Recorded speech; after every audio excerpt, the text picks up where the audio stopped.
Selam dostlar, nasılsınız, iyi misiniz? Hala Krakow'dayım. Şimdi bugün arkadaşlar size özel bir müze göstermek istiyorum. Ben biliyorsunuz normalde müzeleri gezemiyorum param yetmediği için. Ama Krakow özellikle hem göstermek istediğim hem de görmek istediğim iki müzeye ev sahipliği yapıyor. Bunlardan birisi Auschwitz Müzesi.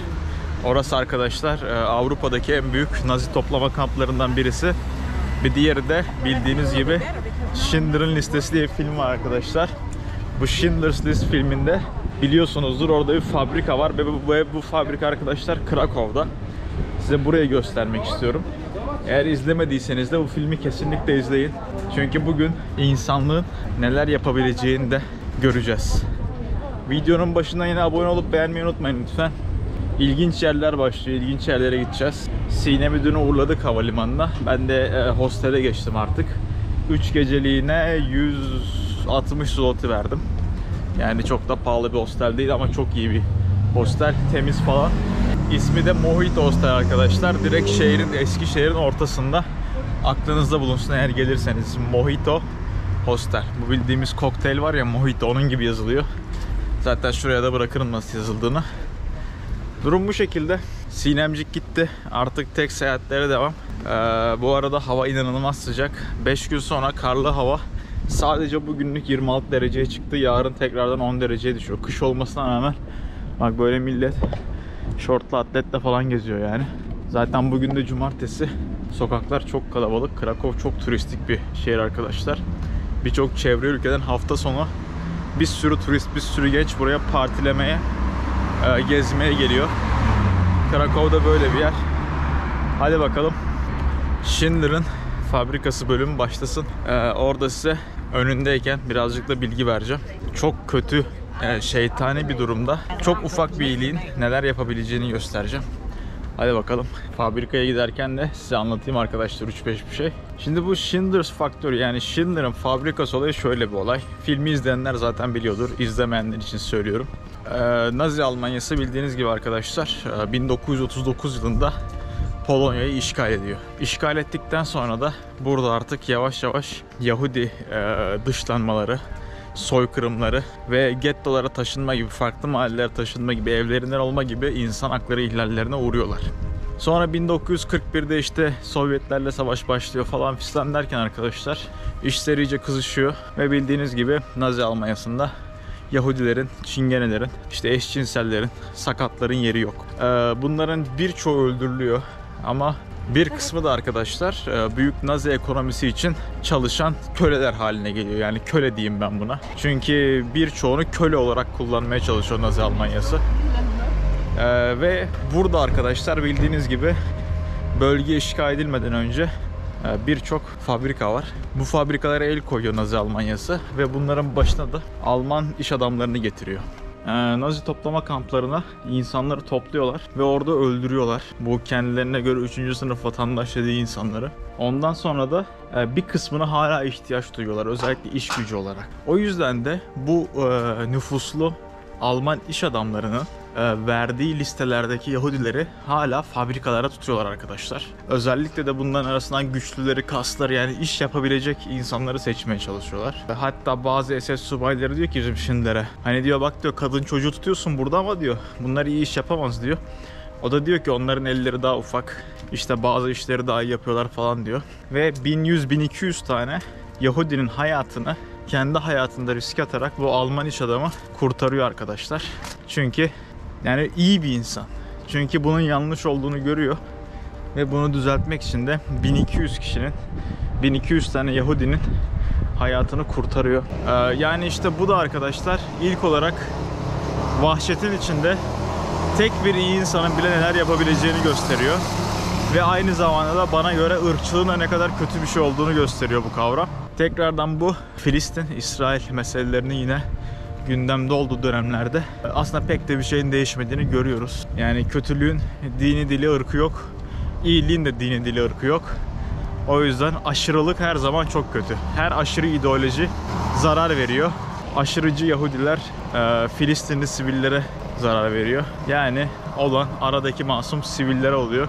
Bugün de işte bu kadar kötü şeyin arasında tek bu ufak bir iyiliğin neler değiştirdiğini size göstereceğim. Yarın da saf kötülüğün neler yapabileceğini göstereceğim. Çünkü yarın Auschwitz'e gidiyoruz arkadaşlar.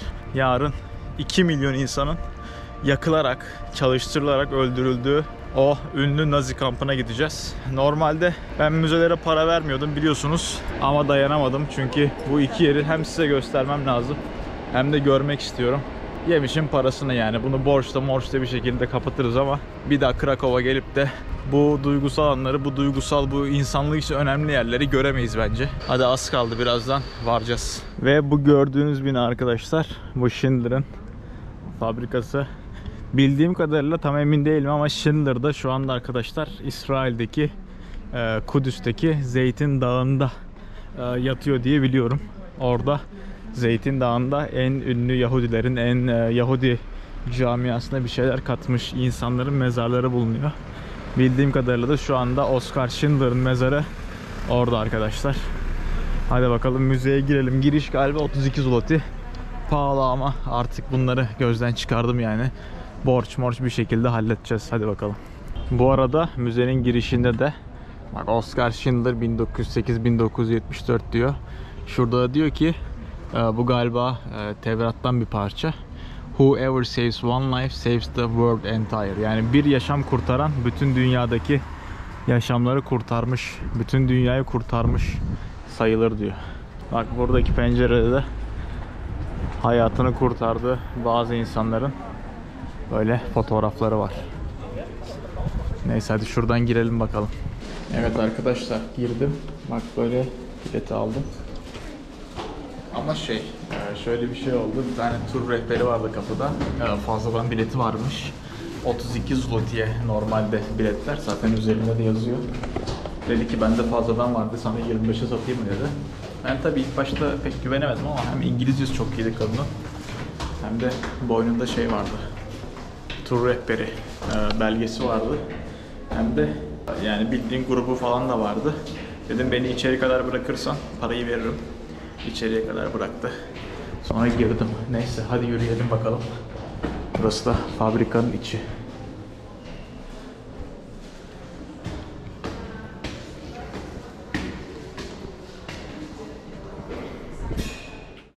Bak burada böyle dürbünler var. Bak Adolf Hitler.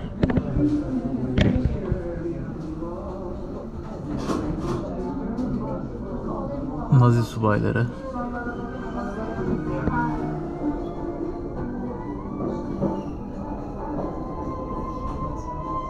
Nazi subayları Krakow'da. İşgalden sonraki dönemi gösteriyor arkadaşlar.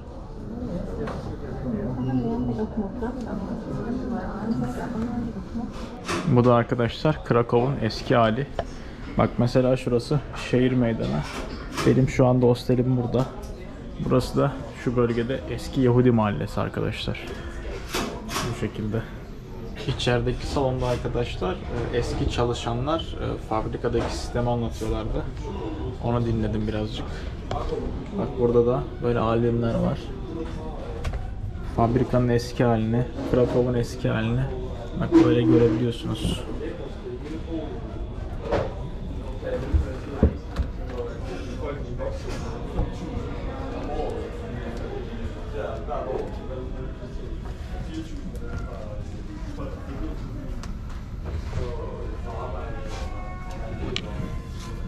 Bak Yahudiler.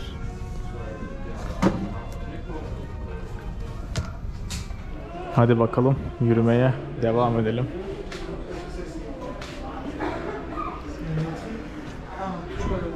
Bak burada da artık anladığım kadarıyla ilk günleri Nazilerin Krakow'a girişinin.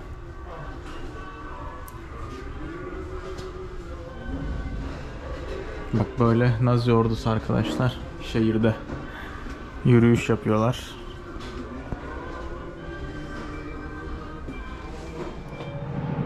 Eylül'de arkadaşlar saat sabah 5'te Krakow'un bombardımanı başlıyor. 2 Eylül'de de bütün kritik üsler, radyo kulesi ve havalimanı falan bombalanıyor. 3 Eylül'de arkadaşlar zaten artık Polonya'nın ve Krakow'un da birçok altyapısı çöküyor ve artık hareket edemez hale geliyor.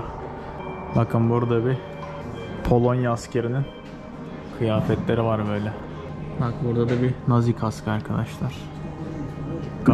Gaz maskeleri kimyasal silahlara karşı. Bu gördüğünüz haritada şeyin paylaşımı Polonya'nın. Bu tarafı Sovyetler Birliği alıyor. Bu tarafı da Almanlar alıyor arkadaşlar. Yani bütün kritik yerleri Varşova'yı, Krakow'u, Poznan'ı hepsini Almanlar alıyor yani. Sovyetlerde pek bir şey kalmıyor ama onlar da ülkenin doğu sınırlarını alıyorlar. Saldırı başladıktan sadece 6 gün sonra Krakow çöküyor dostlar. Düşüyor yani. Ve Krakow'da ondan sonra yaklaşık 5 yıl sürecek ta ki Sovyetler gelene kadar Nazi işgali başlıyor.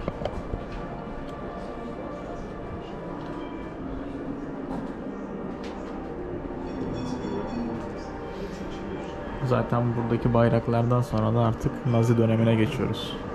Ve arkadaşlar Almanya, Krakow ve Polonya'yı işgal ettikten sonra daha ilk baştan başlıyor zaten her şeyin sıkıntısı. Daha burada gördüğünüz gibi arkadaşlar bunların çoğu gıda kuyrukları. Ekmek bile almak Polonyalılar için bir işkence halini alıyor. Burada da arkadaşlar işgalden bir ay sonra burada böyle bir tane Polish-Lithuanian komutanının heykeli var meydanda. Onu direkt arkadaşlar yıkıyorlar ve şu anda o heykelin kafası da burada. Yani bildiğin onların kendi öz tarihlerine direkt zarar vermeye başlıyorlar. Yani bu 1-2 sene sonra başlayacak Yahudi soykırımının ciddi boyutlara gelmesi çok da şaşırtıcı değil.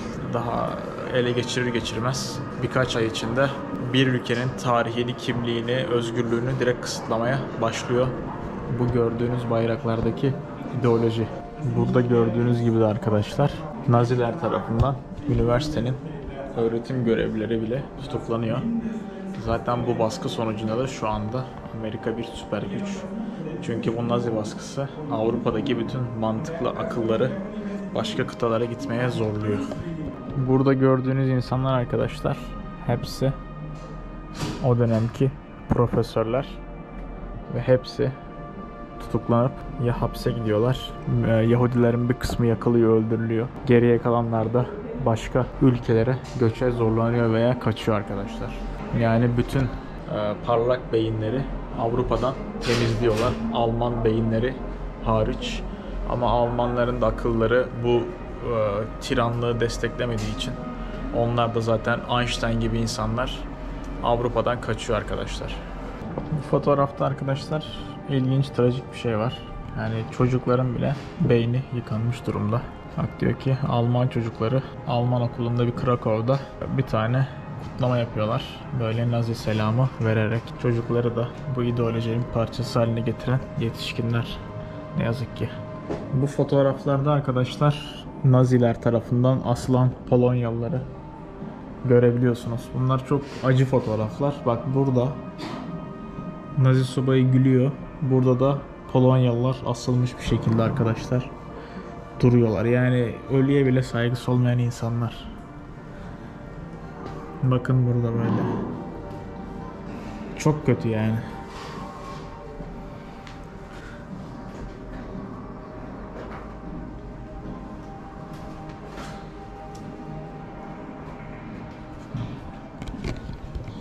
Böyle üzücü şeyler.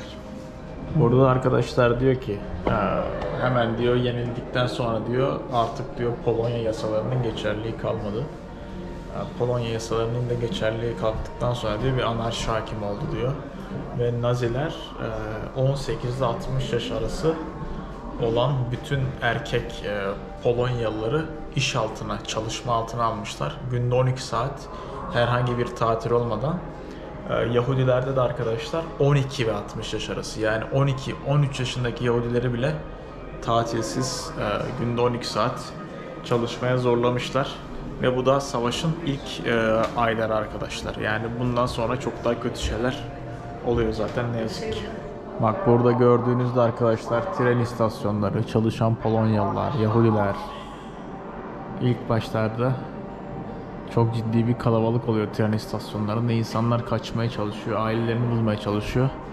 Zaten bazı aileler Sovyet ve Alman işgali altındaki bölgeler farklı olduğu için bölünüyorlar. Bak bu şekilde böyle. Orada Alman subayları kontrol ediyorlar belgeleri.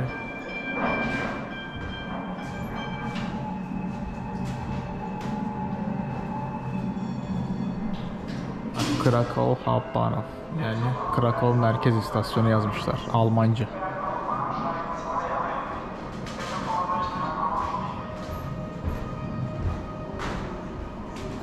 Bu arada arkadaşlar bütün müzenin içine her önemli yıl için bir tane damga, böyle kağıda damga basabildiğiniz stempler, yani damga makineleri koymuşlar. Bak buradan böyle bunları duyabiliyorsunuz. Belli bir süre sonra arkadaşlar Yahudiler gettolara taşınıyor. Yani evlerindeki bütün değerli eşyalar, mobilyalar, bütün kişisel eşyalarına el konuluyor, bütün paralarına ve onları şehrin dışında duşu olmayan bir ailenin bir odada kaldığı ya da 5-6 ailenin tek bir evde kaldığı getto mahallelere yolluyorlar. Üzerinde bu kısmı bununla alakalı dostlar. Nazi Almanya'sı arkadaşlar bunu yaparken diyor ki topluma, Yahudiler hasta, hepsi hastalık taşıyor, onları ayrı bir yere karantinaya almamız lazım diyor. Böylece onların diyor Almanlardan ve Polonyalılardan farklı yerlerde yaşaması lazım diyorlar. O yüzden de arkadaşlar böyle bir propaganda aracı, böyle bir propaganda yolu izleyerek onları farklı bir gettoya, farklı bir mahalleye alıyorlar. Bak böyle gettonun etrafı arkadaşlar duvarlarla çevrili. İçeriye giriş çıkış tamamen izne tabi ve yasak. İçinden tramvay geçiyor. Tramvayı bile kullanmaları yasak arkadaşlar. Yahudilerin. Yasak yani. Orada açık hava cezaevi gibi çıkamıyorlar ne yazık ki. Bu da o dönemki gettonun haritası arkadaşlar. Bir tane eczane var. Bir tane işte servis, Jewish Order servis var. O kadar yani, bir şey yok. Jewish konseri var. 3 tane de kapısı var. Birinci kapı, ikinci kapı, üçüncü kapı. Onların dışında bir de dördüncü var şurada. Bunların dışında arkadaşlar buradan ayrılamıyorsunuz. Giriş çıkış tamamen yasak. Dediğim gibi açık hava cezaevi.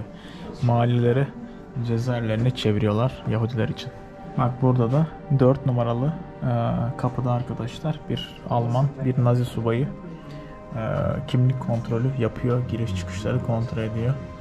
Şu anda İsrail'in bazı bölgelerinde, Gazze'de olduğu gibi. Açık hava cezaevi. Ne yazık ki insanlık birbirine bunu yapmaya asla bırakmıyor. Bu da 1941 yılı arkadaşlar. Böyle ana girişi. Burada İbranice bir şeyler yazıyor. Yahudi mahallesi olduğu için gettonun girişi.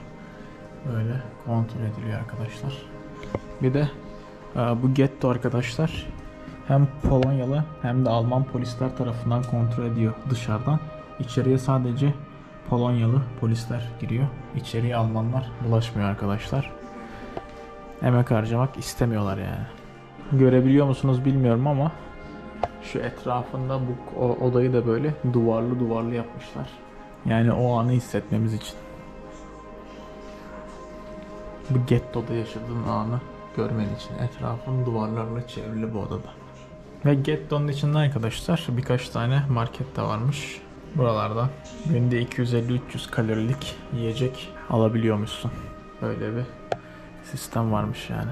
Bak burada 2 tane Yahudi abimiz var zaten. Çok da zayıflamışlar artık.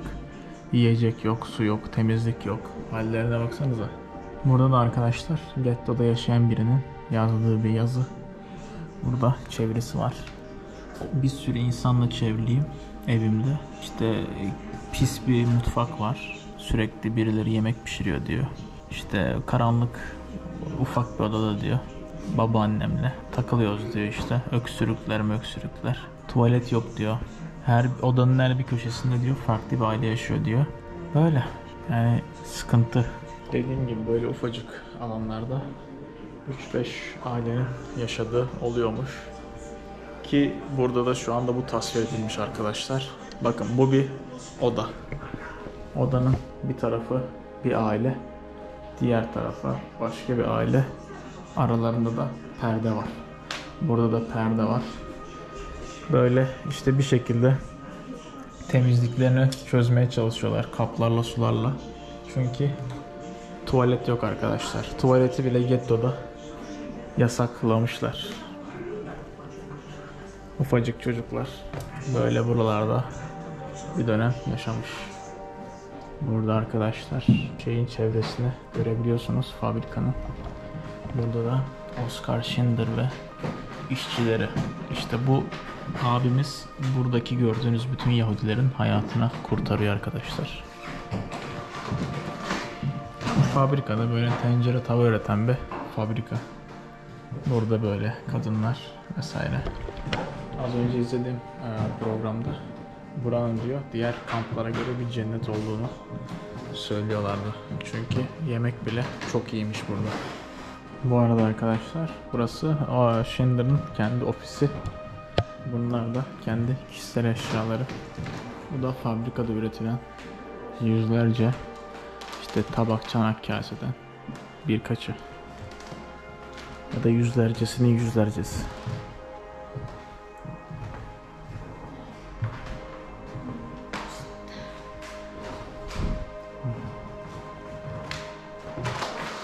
Bu da arkadaşlar Schindler'ın listesi. Burada gördüğünüz bütün isimleri kendisi kurtarıyor. Eğer isminiz bu listedeyse şanslısınız. Çünkü çalıştığınız için sizi toplama kamplarında yakmayacaklardı. Bence bu odanın tasarımı bayağı iyi. Çünkü içeride listeler var. Dışarıda da böyle çalışanların yaptığı tencere tavaları koymuşlar böyle. Etkileyici bir ortam. Bayağı etkileyici. Ve bazıları pis bile. Belki şu hala yemek kalıntısı, bilmiyorum yani. Aynı zamanda arkadaşlar 1943 yılına geldiğimizde liquidating yani arınma mı desem, hani böyle temizlenme, hani soykırımın başladığı zamana geliyoruz 1943 yılında. Artık gettolardan insanları alıp yakma fırınlarına götürmeye başlıyorlar ne yazık ki. 13 Mart 1943'te bir sabah arkadaşlar aniden SS komandoları tarafından bütün getto mahallesi çevriliyor ve aralarından da birçoğunu bak bu şekilde toplayıp artık muhtemelen Auschwitz'e götürüyorlar arkadaşlar. Yani çok acı olaylar.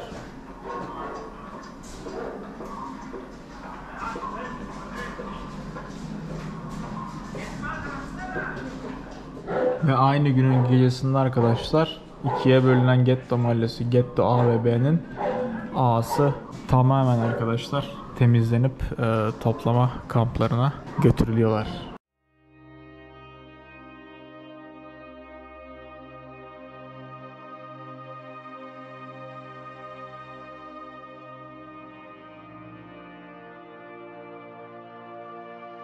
Böyle askerlerden oluşan koridorların ortasından bu insanlar kilometrelerce yürütülüyor. Bazılarını gördüğünüz gibi eşyalar burada. Bazıları yolda yürürken bile ölüyor, yaşlıların bir kısmı. Evde kalan eşyaları da bu şekilde sokaklara atılıyor arkadaşlar. Mahallenin de bazı evleri yakılıyor, yıkılıyor. Bu odada da toplama kamplarından birisini tasvir etmişler. Sıkıntılı bir iş ya.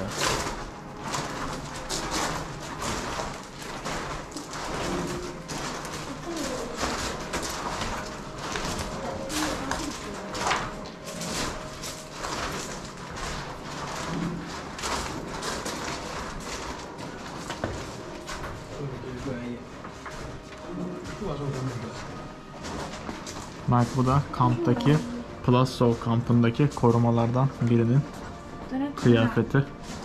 Böyle gerçekten arkadaşlar üzerinde kuru kafa var. Yani bunu şaka olsun diye bildiğim kuru kafayı koymuşlar.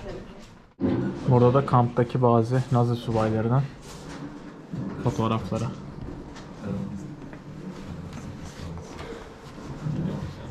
Bak burada da bu yine dedim ya her yıl için damga vuruluyor diye. Bunlardan bazıları var burada da. Böyle alıp damgalayabiliyorsunuz. Hatıra olarak saklıyorsunuz.